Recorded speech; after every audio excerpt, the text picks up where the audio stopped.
There you go. Okay. Welcome, everyone. And everyone we haven't managed to say hello to in person. It's great to have you here. It is Monday lunchtime and it is the Live Well Live webinar from us, the Boots online doctor on lifestyle medicine team. Sorry, I'm tripping over my words. Welcome, everyone. It is lovely to have you. Today, we are talking all about the microbiome and its impact on weight loss, which is really interesting and emerging research that we wanted to share with you. My name is Dr. Samantha Wellapilly. I am a GP. I'm also a meditation teacher. I'm a yoga therapist and an author, and I am absolutely thrilled to be part of this team and to support you on your holistic weight loss journey. And I am joined by my colleague Ruth, who's going to say hello also. Hi, everyone. Yeah, love the holistic weight loss journey. This is what we are here all about, very much to support you. I'm Ruth Taylor. I'm the nutritionist with Boots Online Doctor and also a registered nurse and health and wellness coach. Sorry about my lack of healthy vibes, but something must be floating around in the ether somewhere. Anyway, we 100% want to support you on your weight loss journeys, and that is why we passionately bring all of this amazing information for you, just to hopefully inspire you to realize that weight loss is more than about the calories in, the calories out, and never was it truer than when we start talking and looking at the research around the gut microbiome. So that's what we're going to be diving into today. Just to remind you, if you've brought any questions along, please do pop those into the Q&A box. We find it much easier to find them there. Raman is here from the Boots Online Doctor team as well. She's supporting us with sending out any links that are helpful for you to have that we can share with you, but also she'll help us identify any questions that have been put in the chat box towards the end of the webinar. And just to let you know, if you have any very specific medical questions, we would kindly ask you to direct those to your medical providers, because this is not the purpose of a webinar. So let's crack on. Sam, over Yes. to you. Without further ado, have I missed a slide? My goodness. No, I haven't. Okay. Welcome, everybody. So, as I said, we are talking all about the microbiome and weight. You guys might already know a lot about the microbiome, but we'll just refresh your memory if you do. Your gut microbiome it contains between 10 and 100 trillion different bacteria, including fungal species, bacteria, and viruses. The emerging research shows us that the gut microbiome has a profound impact on our body weight. Our body weight. So we're going to be exploring that a bit today. And we've got just popped a poll up there. It's literally just popped up in front of the text that I was going to talk about. But do have a look at it just to see it was interesting for us to see where you are with knowing about the microbiome or not knowing anything about the microbiome. Um, Everything is welcome. Do have a look at the quiz and fill it in to support our knowledge and for yours. Um, we are going to be talking today about weight management and the microbiome specifically, because we know that looking after our waistline is more than just about calories. It's about our metabolism, it's about the inflammation in our bodies, it's about how well your body processes the nutrients you feed it. And newer research now shows that the gut and the oral microbiome, so the microbiome in your mouth also, um, plays a crucial role in digestion, metabolism, and fat storage. And we're now starting to be able to identify distinct families of those bugs within the gut microbiome, and understand how they balance and how this influences not only weight regulation, but also our overall health blueprint. So everyone's microbiome is unique to them, and what we know has an impact on our weight is um, the bacteria that have an impact on energy utilization from your diet as well as fat storage. So, of course, these have an impact on body weight. There are two main microbiota bacterial families um, that have been shown to impact our weight the most. That is the Bacteroidetes and the Firmicutes, which represent about 90% of the gut bacterial community. And what we know is that these different families extract calories differently. So higher levels of gut firmicutes are linked to an increased in body weight because they are much more efficient at absorbing calories from the diet, from the material that passes by them. Okay. Um, so that so higher levels of gut firmicutes is linked to an increase in obesity, all right, because of that efficiency. And there's subsequent weight gain, whereas the bacteroidetes is linked with a lower incidence of obesity. And the good news is we can change our microbiome by making consistent dietary changes, and this change can take effect within days.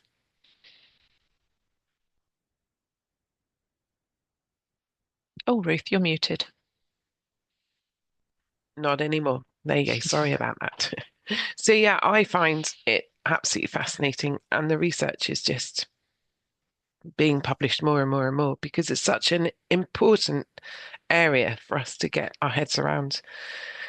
And I guess the influence of what we eat and our taste preferences are really linked to our gut microbiome, and we can change those. So it's really interesting to see your answers to the questions. There's obviously some knowledge in the room, which is great to know. So thank you for taking part in the poll. But also the microbiome in our mouth also plays a role in our weight, which is really interesting.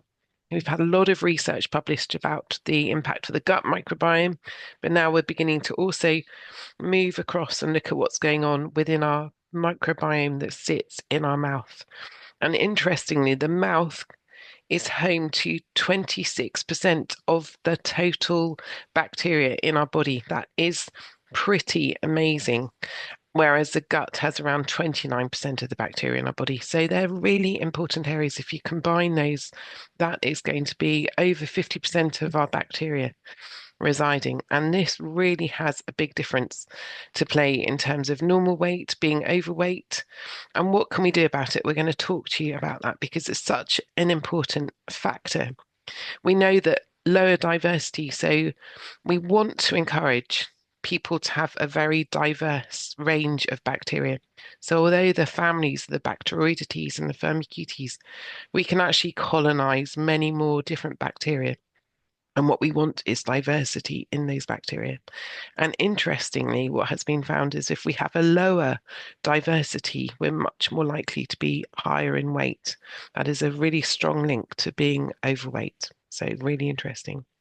And we also know that our oral bacteria are influenced not only by what we eat, but also influence what we choose to eat. So, it's a sort of double-edged sword. So, actually, putting some attention into changing our oral bacteria can really help in terms of moving forward our weight loss management. So it's really important to be talking about this. It's quite weird to be thinking in these ways and not something that we would talk about in very many weight loss arenas. But we're here to educate all of us, and we find this fascinating and really helpful. So we need to be thinking about our food preferences. We need to be thinking about challenging our taste preferences because if we challenge those taste preferences, it can really influence the bacteria that colonize in our mouth. And forward thinking, that can help us in terms of managing our weight. This is why it's so important. Sam, don't you find it fascinating? It is really interesting, and it kind of backs up everything else that we talk about on these webinars. Like it's Yeah. a really nice sort of solid bit of science to sit behind all the holistic things that we talk about in, our lifestyle medicine offerings.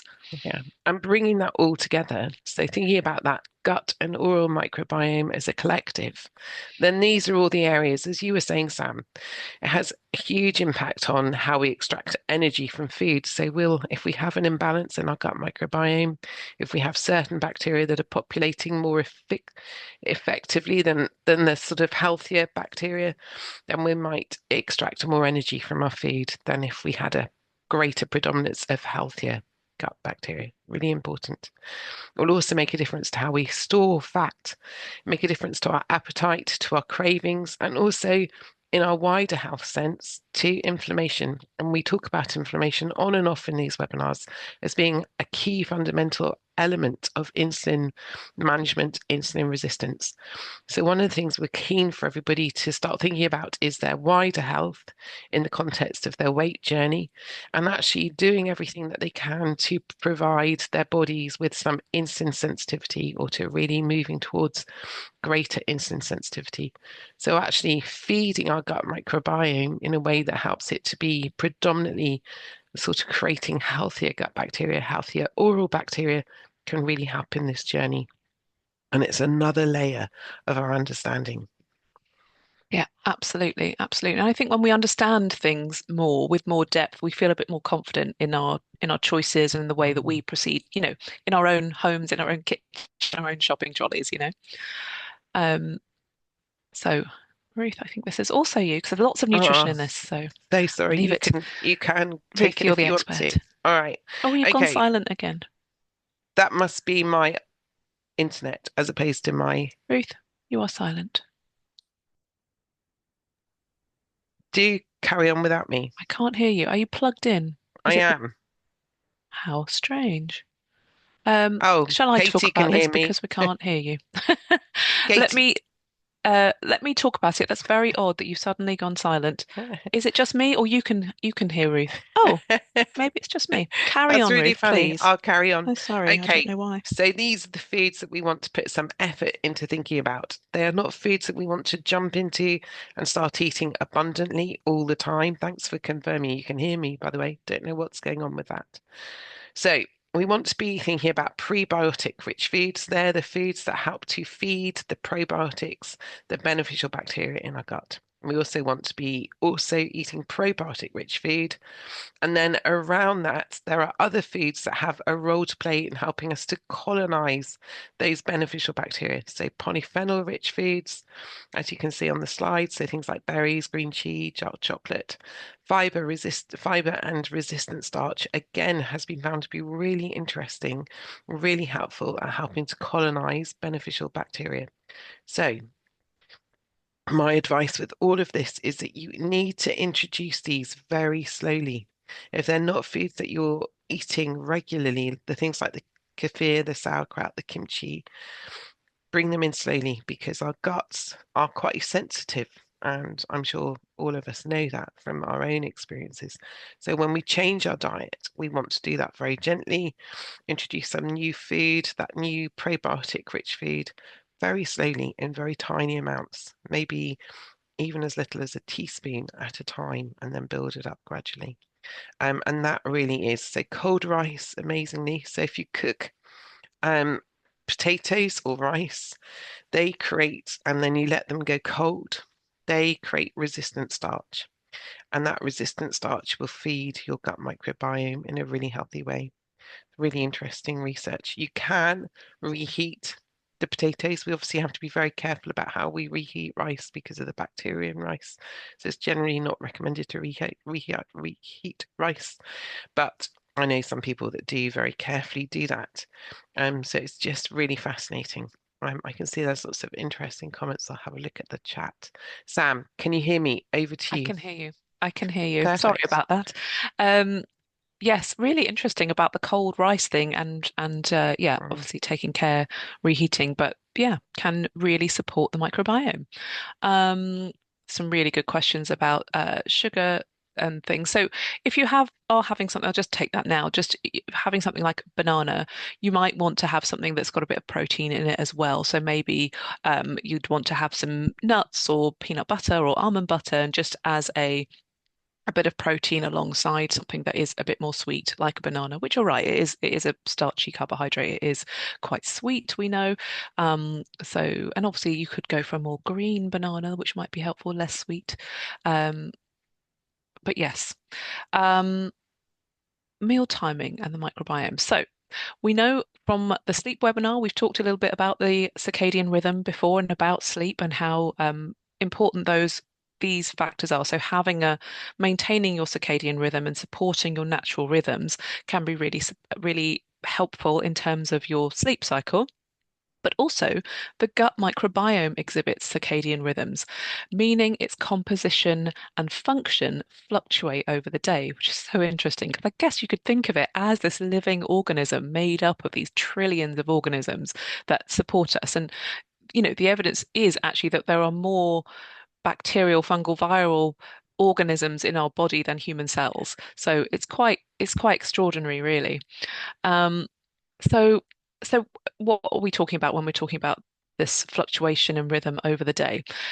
Well, what we understand is that if there is a disruption of your rhythm, so that's eating food outside of the normal feeding phases, let's say, so say 3 meals a day or 2 meals a day. For example, what a lot of us I know do, and I know I am definitely one who does this late night eating, that's kind of snacking in front of the TV late at night, and it's just kind of maybe a habit, or it has certainly been for me in the past, something that I notice I've done that has not helped me at all, completely unnecessary and totally out of habit, comfort, stress, emotional things. But this kind of eating outside of a normal feeding phase, so outside of meal times, I guess, can disrupt the natural rhythm of the microbiome and potentially leading to a more dysbiotic pattern. And what that means is dysbiosis just means an imbalance that is not particularly helpful or conducive to good health, an imbalance in the microbiome, okay, the gut microbiome. And this potentially dysbiosis, there are potential health consequences of ongoing dysbiosis. It's been linked to increase of all kinds of metabolic and cardiovascular disease, as well as weight gain. Okay. Um, there are some studies that suggest that time-restricted eating, where food intake is limited to a specific window of time, may positively affect the gut microbiome and your health. Okay. Um, there was one study that did find that eating late was related to less total weight loss and a slower weight loss rate, um, i- you know, i- in only in carriers of a particular genetic variant in PLIN1. So that's quite a specific bit of advice there. But we know that, you know, we talk about this a lot, and I know a lot of us struggle with these patterns that we've sort of cemented over perhaps months, maybe years of, eating because of stress, eating out of habit, eating out of comfort, and eating outside of those sort of regular patterns of eating. But it's interesting that the evidence now supports how that is actually not particularly helpful or conducive to a healthy microbiome. Yeah, it is really interesting. And I think don't be overly concerned. I guess it's about patterns, isn't it? If you occasionally have a late night meal for whatever reason, that isn't going to upset the apple cart. It's more about when we're doing these things as a routine. So, thinking about feeding our gut microbiome, interestingly, here's all the not so healthy foods that we want to be avoiding as much as possible. So, those processed foods and meats we know will have more of an inflammatory effect. We'll be feeding the less beneficial bacteria, as will those high sugar foods, and also foods that are lower in fiber. We want fiber is really important for creating a healthy gut ecology. So we want to be feeding our beneficial bacteria. I always liken our gut microbiome to almost being like a garden where we have a lot of beautiful flowers that we want to thrive. Those are our beneficial bacteria. And we have a lot of weeds that we know are there. We just want to keep them on the down low. We're never going to get rid of all the weeds. They're there for other good reasons. But also, you just want to be keeping them not thriving. So these are the types of foods which will help those less beneficial bacteria thrive. Those are the bacteria which are going to help us extract more calories from our food. We really don't want those if we're on a weight loss journey. We don't want those because we want to calm inflammation down in our bodies. We want our gut ecology to be healthy for our general health. Our gut microbiome has a myriad of roles, and that we're not going to pick up and talk about today, but it is really vitally important for our overall health and our metabolic health.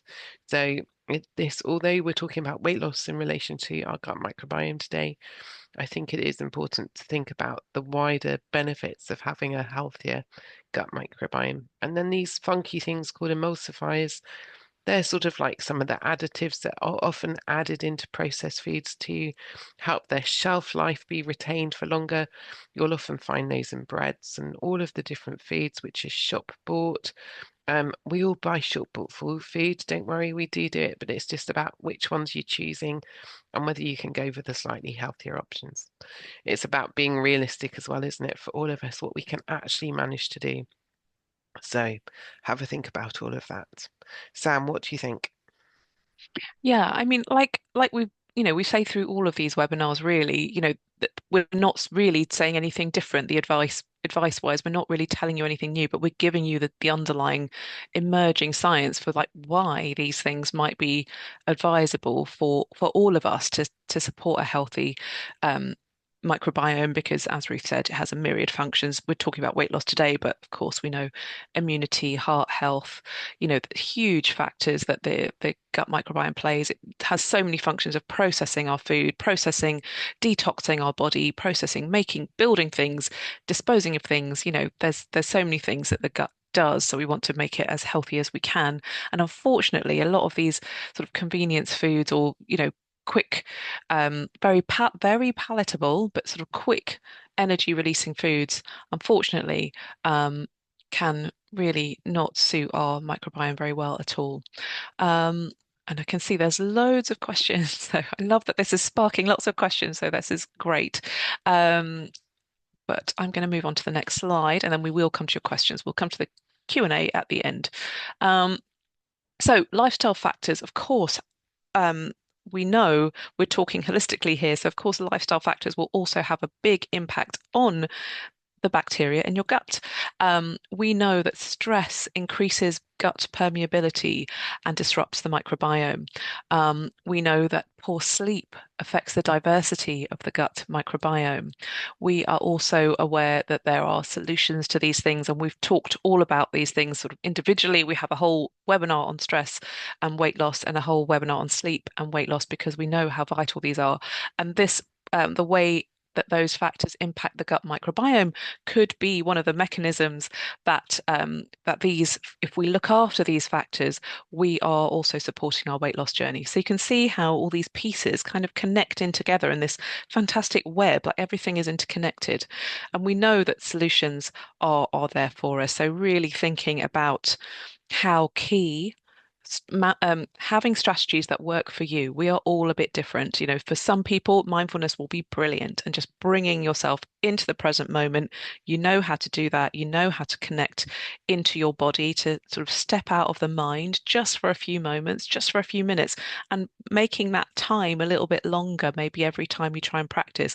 It doesn't have to be sat on a yoga mat cross-legged and, with your eyes closed. It doesn't have to be like that. It can be, you could have a cup of tea, a cup of lovely mint tea or something, very mindfully with your eyes open, looking out the window, or sat in your garden, or whatever you like. It doesn't have to be a serious, solemn event. It can be a very manageable, very human thing, just to bring yourself back to you.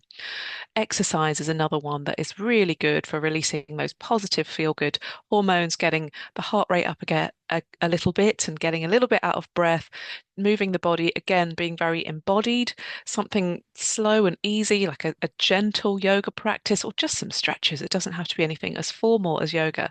It can just be, again, reconnecting with the body and being in that space.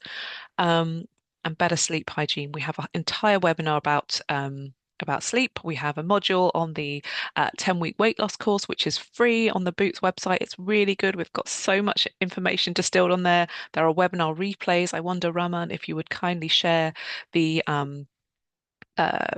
the replays, so that people can check them out if they would like.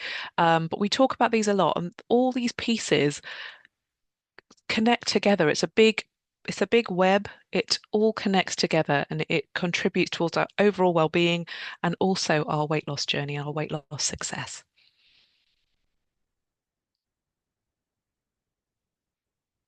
Ruth, you are muted. Very, Sorry. very much so. Do you want to just flip the slide? Yeah. So, what are you going to do differently? Be really nice to hear from you in the chat box. Are you going to do anything differently as a result of thinking a little bit more about putting your gut microbiome in the middle of your weight loss journey and making it an area to really focus on. I can see there's lots of questions, so we'll pick up on those in a minute. Our advice would be start small. If somebody had answered in the poll that they really disliked eating vegetables, so if you're one of those people that really doesn't like vegetables, my recommendation would be try and find 2 or 3 vegetables that you enjoy, and just start there. Because again, that's a very simple way of really feeding those beneficial bacteria. We can disguise vegetables with herbs and lovely flavors as well, or learning to cook them differently. So have a go with that. Add more fiber. Think about those fermented foods and drinks, and also manage stress. Those are the things I would really think you need to be thinking about. I think it is really important for us all to be putting our microbiome in our heads in terms of improving our health. I can see somebody's asking about Yakult from the research that's just popped up on my screen, so it seems literally quite interesting. From the research I have read, and I will go back and look because it was a while, but from what I read before, something like those probiotic drinks don't necessarily survive the acidic nature of our gut. We go through all sorts of processes, whereas perhaps some of the prebiotic supplements can survive that environment a little bit more. So my advice would be to review whether you're doing a Yakult or whether you want to be thinking about a pre or probiotic in a capsule form. There is a really interesting liquid probiotic that was researched by, is it King's College? Simprove. Simprove. Improve. Yeah. Yeah. And there's lots of research that does survive the digestive tract. I'm not sure that the Yakult is there. Yeah, great. Okay, so what have we got coming up next week, Sam? We're going to be looking at, lasting weight loss, the top tips for how to make your weight loss something that lasts in the long run, and then mindset for lasting weight loss on the 14th. Okay, so Yes. that looks like Fantastic. good, So, good stuff. yes, good stuff coming up. So do sign up. I think Roman will share the link for you to sign up to any future webinars that we have. We'd love to see you again, but we're going to move on to the Q&A session. So I will stop this share, and we'll start addressing some of your questions. Okay. Somebody's asking about, a few people are asking about bloating. So my top recommendations for bloating is maybe a man to share the food and symptom diary. So actually tracking your foods and actually seeing if there's any correlation in patterns between what you're eating or the time of day you're eating and experiencing bloating. Also, if you're a woman, track your hormones because that can make quite a big difference to bloating across the month. And then the other 2 simple things to do is to eat less frequently. So maybe really making sure you're getting those gaps between your meals. And then also think about really making sure you're chewing your foods really well. So 30 times a mouthful if you're really experiencing severe ongoing bloating. It can be quite hard work. Just take note of how often you're chewing to begin with, and if you're somebody who just chews once or twice and then tends to swallow your food, really just up that gradually and see if that helps. Yeah, that's where I would start. So see how you go with that. I hope that helps. Anything else, Sam? Um, no, I think you've covered it. I think also if it's this sort of chronic problem and you have had, I would speak to your GP because there's lots of reasons for bloating, which we can't address everything here. But if there's simple things that Ruth has suggested are sort of a good way to get a handle on it, especially the food and symptom diary. That's such a useful tool to notice patterns yourself in what cause and effect. Oh, I had that, whatever, beans on toast, and then I felt really bloated, 2, 3 hours later or what have you. And if that happens consistently, you kind of have a good idea of, oh, maybe it's this, maybe is it the cheese or is it is it the baked beans or what have you. Really interesting tip here from Anna, who said that she found that her bloating was worse during stressful times. That's probably because your gut is just working less efficiently because all of your blood supply is going to be putting a lot of effort into managing your stress, to keeping your heart ticking well. Our guts become less important in that situation. So yeah, just taking time, really managing your stress can really make a difference. Great to know that you've noticed that as well. Yeah, and that's what it's all about, you know. Anna, that's exactly what it's all about. It's like bringing in that self-awareness of like the triggers and noticing the patterns, because that's when we can start to really put things into to address those patterns. Very much so. Somebody's asking about the probiotic drink that survives. It's actually a probiotic supplement called Simprove, which is I think somebody has put that in the chat. So it's quite if you go onto the Simprove website, I don't know if we're able to find that. They do have a special offer whereby you can usually buy. Thank you, Sue, for sharing the link, because they do have special offers on there where you can buy sort of like 4 months for the 4 weeks for the price of 3 weeks or something like that. Have a look. Quite an expensive probiotic, I have to say. Yeah, and it's not necessary for everybody, you know, like Yeah, just bear it in mind. There are plenty of ways. You don't have to buy something expensive to support your gut. The what I would really recommend is looking at what you're eating, what you're putting on your plate. You know, if you're the sort of person who is not used to eating vegetables, like Ruth said, just gradually increasing or just gradually introducing a vegetable or a fruit that you like, and slowly introducing it, but also trying things that you've never tried before. You know, some of us can be quite traumatized by, you know, eating and foods, and and it goes back years often. And we're in this situation now where we're all here because we want to look after ourselves. We want to lose weight, we want to improve our health, we want to feel more energized, we want to sleep better, lots of things, lots of reasons for each of us. But it it is really important to look at these things, and it's really great to have that self-awareness of, you know what, I really struggle with veg. Okay, we're going to start there. We're going to start with something really simple, really easy. And there's tons of these days you can sort of look at ways to introduce veggies to kids. And there's actually some really good recipes and things, how you can disguise lots of vegetables in a sauce, or blitz things into a soup that actually doesn't taste like all, the vegetables, that taste different, that has more of a whatever it is, perhaps like more meaty flavor, or whatever that you do enjoy. Um, so I really wish you well with that, because I think your gut is really going to help you, really going to thank you for helping it, as you introduce more of those prebiotic foods and foods with really nutrient dense foods. yeah, very much so. And the other thing I'd say with that is, while we've mentioned probiotics, and I know you've said you don't need to have them, and I agree with you entirely, is if you did for any reason start taking them, they don't suit everyone, and not every probiotic will suit you. So don't rush into buying something expensive, because for people who already have existing issues with their guts, I would just go into that very gently, start with the food. It's much less expensive, and at least you can give it away or give it to other members of your family if it doesn't work for you for any reason. Somebody was asking about miso, whether that is a good option for fermented food, and yes, it is. I believe the best thing to do with miso is to get the unpasteurized element of miso, so that you get all of the beneficial bacteria in it. And if you're adding it to food, to add it right at the end, so you're not destroying those bacteria as much as possible when through that whole cooking process. So that's something to consider as well. Yeah, lots of really interesting questions. Somebody was asking about um, artificial sweeteners and what to have instead. What's a good alternative? I think one of the better alternatives for an artificial sweetener is stevia. And what I know about artificial sweeteners in the gut microbiome is that they are likely to cause an imbalance in those beneficial and less beneficial bacteria, and may also have an impact, as do those emulsifiers in food, on the gut microbiome barrier. So we want to be maintaining a really healthy barrier, a mucosal barrier in our gut microbiome. So all of these foods are the ones we want to be thinking about having less of. Great.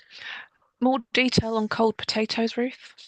Cold Can they be potatoes, yeah, they're great. can they be reheated? Yeah, I they can be reheated. Yeah, absolutely. You still have the benefit of the resistant starch. It's yeah, it's really bizarre to me.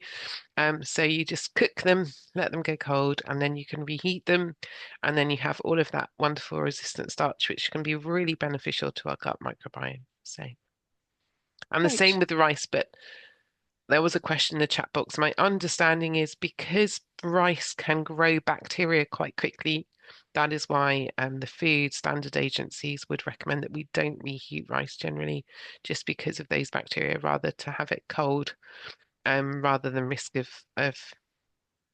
causing more trauma to our guts by eating bacteria, unhealthy bacteria that can cause food poisoning and things like that. Hmm. Just scanning through the questions here. Du- du- du- Um, du. Should you aim to eat these foods daily? I already include a lot of the suggested foods except the fermented group. If I was to introduce yogurt into my diet, how often should I eat it? Good question. Um, I'll let you take it, Ruth. I can answer it, but I'll let you take it. You're more the expert than I I am. think yes, ideally we should all be trying to reach the pinnacle of having some of these sort of really healthy foods as frequently as we can. The caveat on that is introduce them slowly, see how your reaction is when you introduce them in small amounts, build that amount up to a sort of standard portion, and then gradually increase how frequently across the week that you do that. Same question has just popped up from Jenny in the chat box. So yeah, how often? Really, as often as your tummy and your gut and your digestive comfort will allow you. And again, we talked about sort of fermented foods are definitely an acquired taste. There's certainly a different flavor to Mm, fermented foods. So, you know, and we know that we can challenge our taste buds and we can change our taste buds. So, we can start to enjoy them. And it's not that, you have to have enormous quantities of them either. And for example, a natural yogurt is quite sour. Sauerkraut, you don't have to have them on their own. You could, put sauerkraut in your sandwich with whatever else you're having, maybe a nice protein and some salad. But you know, you don't have to have enormous quantities of these things because they are very high in probiotics. Um, so you don't need a lot. Um, and sometimes they're an acquired taste, so just a little bit, and maybe experimenting with different ones, which might be more palatable for you. yeah, definitely. I agree with all of that. Mm. Oh, some really interesting questions coming in now. Oh my goodness. There's a great one about apple cider vinegar in gummy form. I really haven't Mm. looked at the gummy form of apple cider vinegar. I always recommend if you're having apple cider vinegar and you can tolerate it, that you buy the liquid apple cider vinegar that comes. We always talk about the one with mother, don't we, Sam? Because it's got Mm. the enzymes in, so it's really rich. And again, that's a fermented food. So if you're somebody who's already experiencing bloating, you might find that you really cannot tolerate some of these foods, and that's absolutely fine. You need to work around those things. This isn't about making you feel ghastly at all. So I would say try the real apple cider vinegar and see how you get on with it. And then, yes, it can be a good choice. And there's some very small level anecdotal research that it can help in terms of insulin sensitivity. But again, it's not great big studies, it's only small studies. So, yeah, I think that the jury is out, but I can't imagine many drug companies paying for us to do research on apple cider vinegar either. So it's a tricky one. Mm. Yeah. Uh, does drinking alcohol, wine late at night count as eating and have the same detrimental effect on the gut microbiome? Well, interesting, because we were just talking about this earlier in the day, weren't we? About Yeah, alcohol. And there's really interesting research that alcohol, or actually drinks in general, um, the brain or our bodies don't recognize the same calories in alcohol as it would in the same amount of calories in something that was solid. So a solid food and a glass of wine, same amount of calories. The body would recognize the calorific intake of the solid food, but not in the alcohol. Okay, and we know that alcohol is pretty calorific. Um, so but it would be the same with, say, a fizzy drink or orange juice or something. Your body wouldn't recognize how much energy is in that as well as it would if the same amount of calories was in a handful of sweets or something. Um, so that one is very interesting. Um, and I would say, I don't know, what do you think? I would say because it's a fairly calorie dense item, I would say that drinking late at night would be a similar effect on the gut. I don't know. Ruth, do you have any more knowledge on that? I would say if you're on a weight loss journey, probably having red wine on its own late at night is possibly not going to be having a really beneficial effect on weight management. In terms of on the gut microbiome, I'd have to go and look. I don't think we have enough information. It would also depend on which alcohol you're drinking because it just says drinking alcohol. Oh, it does say wine. I would say red wine seems to have more polyphenols in it. So if it's a good quality red wine, then maybe it's going to not be so unbeneficial. I would just go with caution. I don't think we have that level of research, unfortunately. So all of what Sam said, I would say. Mm. Yeah, it's a really interesting area, though, isn't it? And I'm sure in time we will know more. Yeah. Somebody's asked the difference between pre and probiotics. So probiotics are foods that already have beneficial bacteria in them. The prebiotic are generally fiber-rich foods that feed those beneficial bacteria in our gut. So they have slightly different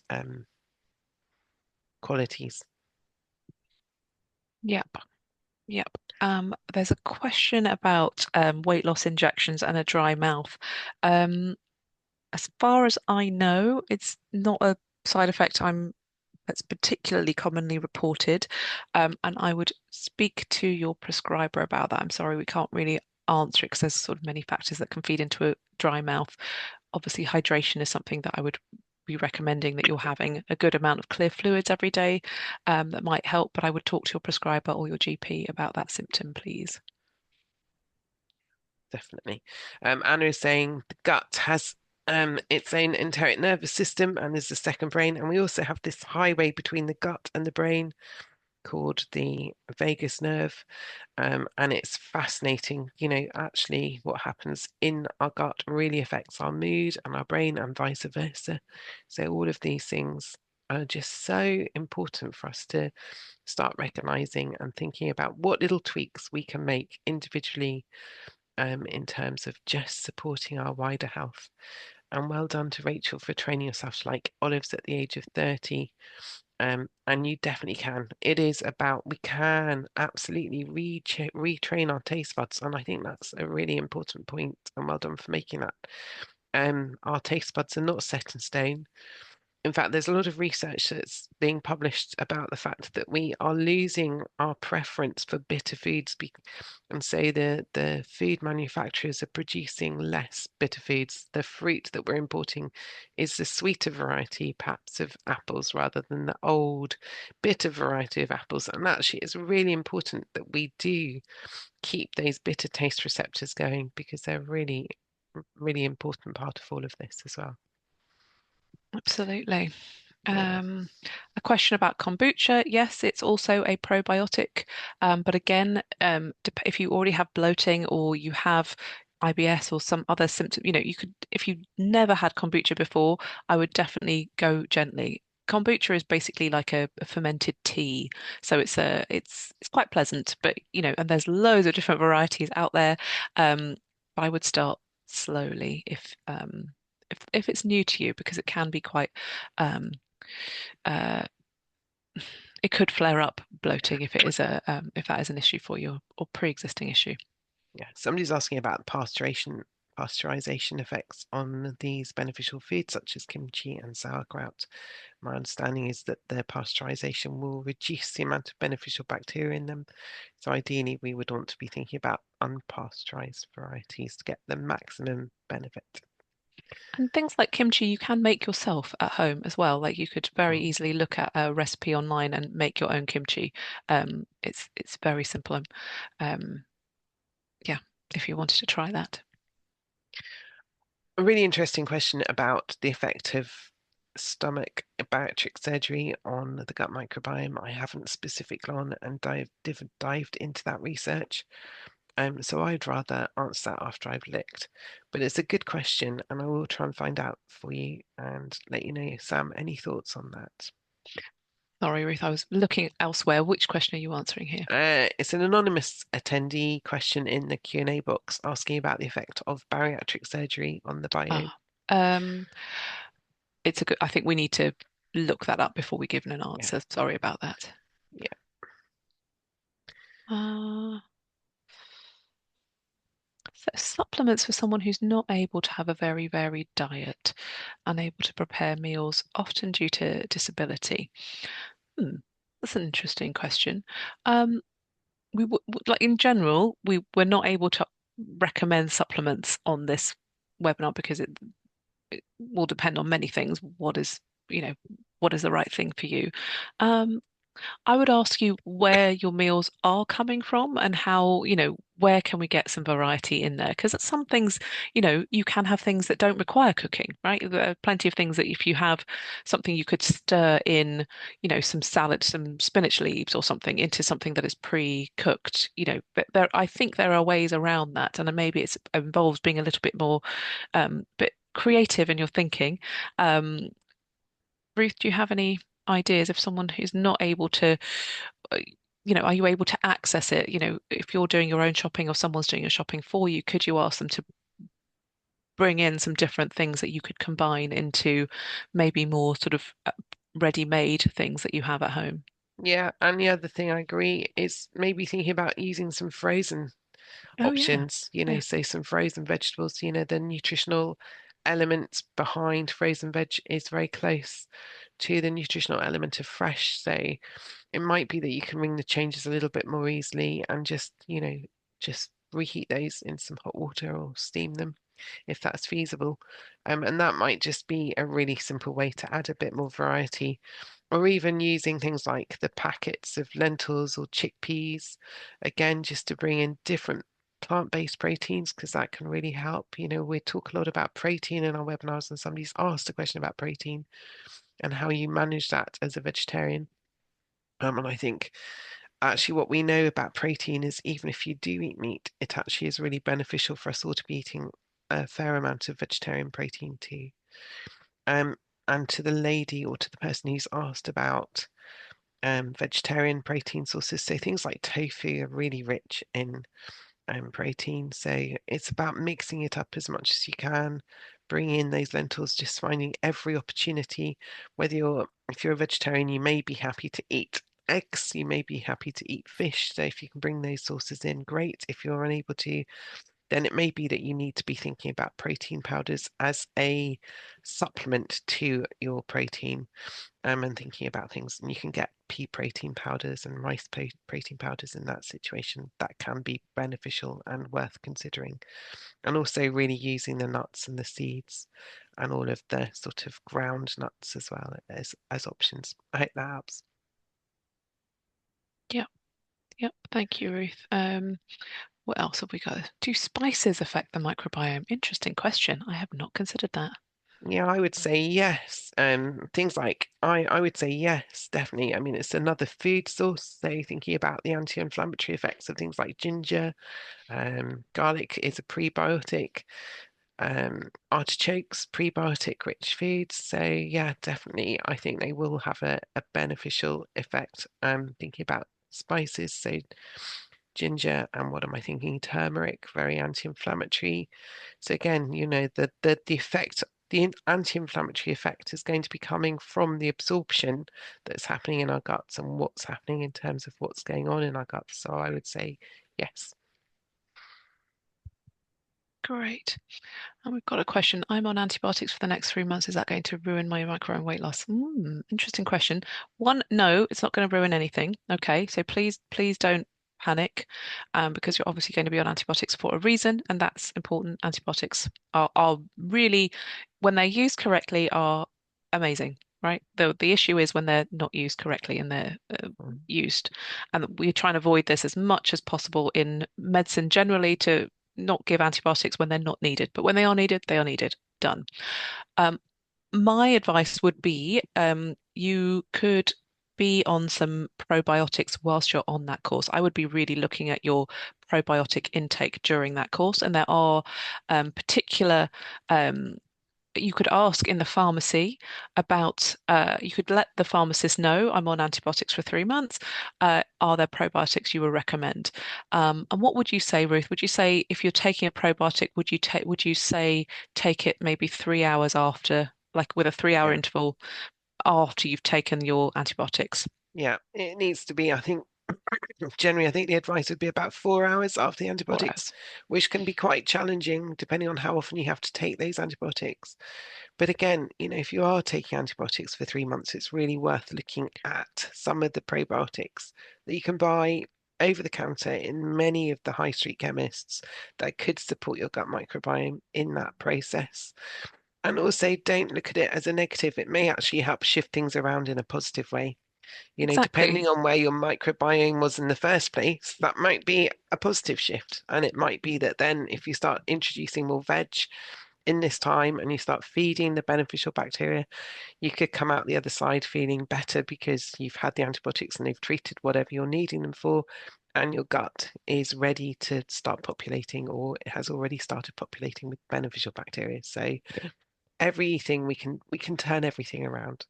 Um, Absolutely. And reframe it in a, you're taking these yeah, antibiotics to improve your health, and if your health is, there's an infection going on or something going on that you need the antibiotics for, that itself could be impacting the gut microbiome. So we're getting, that is really necessary, but you can support your gut through the process. yeah. Somebody's asking about a specific sweetener that I haven't done any research about, so again, I'm not really going to pick that up. Allulose, I'm not sure if you've heard of that, Sam, but I can go and look at that. I'm afraid not, but we can always come back. Well, Ruth, very kindly thank you for looking that up and coming back to Writing us. it down. Good. Okay. Um, hmm.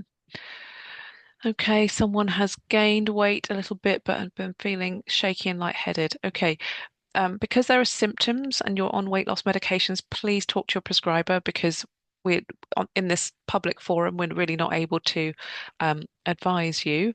Um, and yeah, if you're not feeling right, definitely have a word because it might not be the right time for you to take another injection if you're not feeling well. Okay, I'm sorry, I can't really say more than that in this forum. Great. There's some really great tips being shared as well in the chat box. So thank you for everybody for sharing your tips.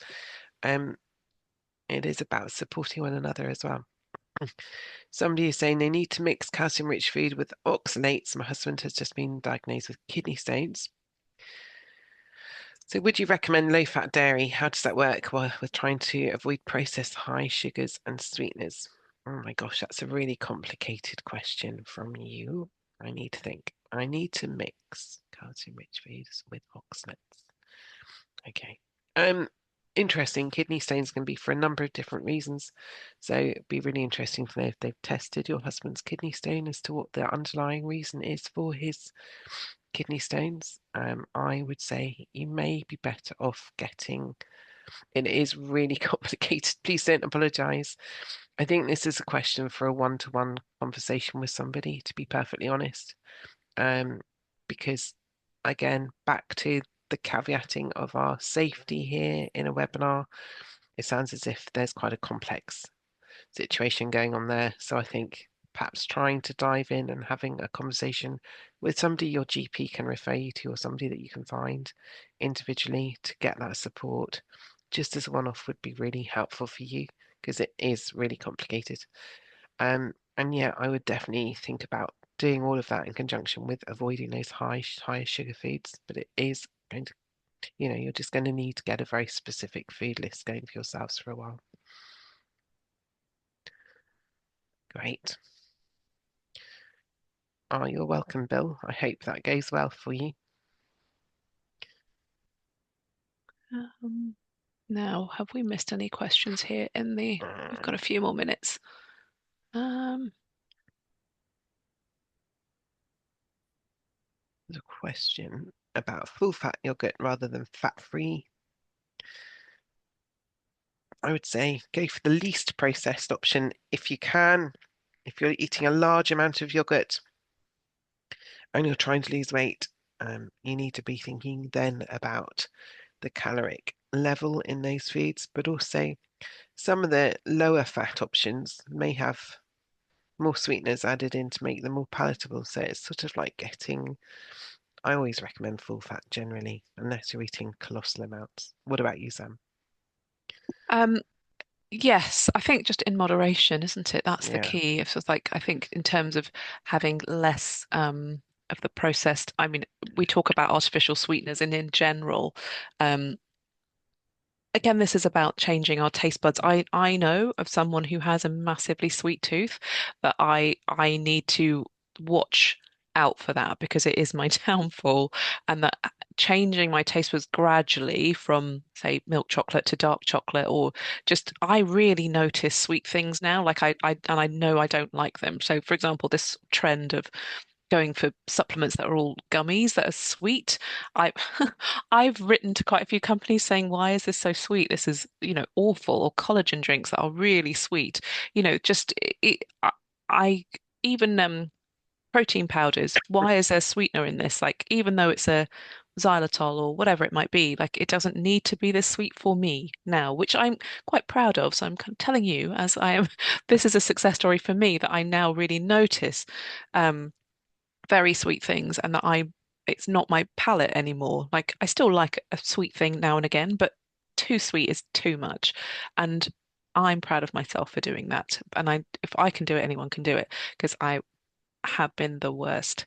Um, but yeah, so just sorry, I've gone off on a bit of a tangent, but it's about those changing the taste buds and, realizing that we don't have to have as much sweet, maybe bringing in a bit more bitter or different textures or different tastes. We might have had all our lives, oh, I don't like this, I don't like that, but we can slowly change and challenge that thinking, like let's challenge it. What would happen? Like what, and actually maybe I'll find something that I find really delicious and really this thing actually really loves my body as well. And you know, I'm not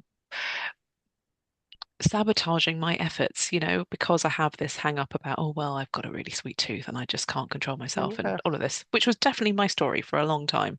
So if I And can if do it, you go anybody can. back to the very beginning and we think about what we're bathing our oral microbiome and our gut microbiome in, and if we're offering those areas or those bacteria sweeter tasting products, because that's what manufacturers are creating for us, we're almost perpetuating by eating those things or by drinking those things, perpetuate the problem. So we need to provide the challenge to ourselves as well, and really worth just, I think that's a really good point. Somebody was asking about fresh or long life soy milk. I would say go with fresh if you can, if it's easy for you to do. There's going to be less preservatives, less additives in there. So fresh as much as you can would be my preferred option. Um, Someone's asked about oh yeah, protein powders are the least sweet. I mean, I think there generally are unsweetened options. Sorry, I don't have a brand name to give you, but I would just look at either the no flavor, like kind of neutral things, or and you could add that to something else. You could you know, add it. It doesn't have to, it could even be savory. You add it to a soup or you add it to a meal or something. It yeah. doesn't have to go into a sweet drink. Um, yeah, I've just sometimes there's put just, pulsing in the box as one oh, of those yeah, options. There are many, but you do want to just look on the label. But I quite like recommending pulsing pea protein. It's very savory, but it can be added into breakfast options, and it can just be added in as a way of boosting that protein. Food first, but we have to be realistic. Some people are going to need some extra support. yeah. Yeah, And really celebrate yourself when you recognize that you're changing things. Actually even noticed this yesterday evening. I noticed I wasn't having a snack in front of, as I was relaxing before bed. I noticed I didn't reach out for a snack, and I was like, oh, that's really good. And it was a tiny win, but it was something I was like, oh, I'm really happy with that. And it's I think it's just bringing that awareness in and recognizing when you're doing something good for your body. Um, which I know you guys are all here. So big pat on the back for everybody for even showing up and listening and wanting to learn and wanting to, really make a success of this weight loss journey. So Well done, everyone, for this. Thank you. I think that brings us nicely. I hope that's been interesting. Really be looking forward to some feedback about whether this has been helpful. Just thinking a different slant on our weight journeys and how we influence what's going on in our body that can make such a difference to our health and also to our taste and to our cravings and to our weight loss and how we lose weight. So for me, it's a win, but I hope it's been helpful for everyone here. And thank you, Raman, for helping us. Best Yes. webinar yet. Really. We like Well, that. that's great. We'll Well done. take that. Thank you. Thank Yes, you. thank you, Ruth, for putting together the slides, and thank you everyone for coming, and for your questions and your participation. It makes it so much more interesting for us when we hear from you, and you guys have got great ideas as well. Yeah, Um, yeah, best of luck for the next week. We will see you next Monday talking, what are brilliant. we talking about? Oh, Long term. maintenance, long Yeah, term, the long, brilliant. the Good long luck, game. everyone. Stay well. Look after yourselves. If you're introducing new foods, do it gently. Look after that microbiome. Okay, take care. Bye, guys.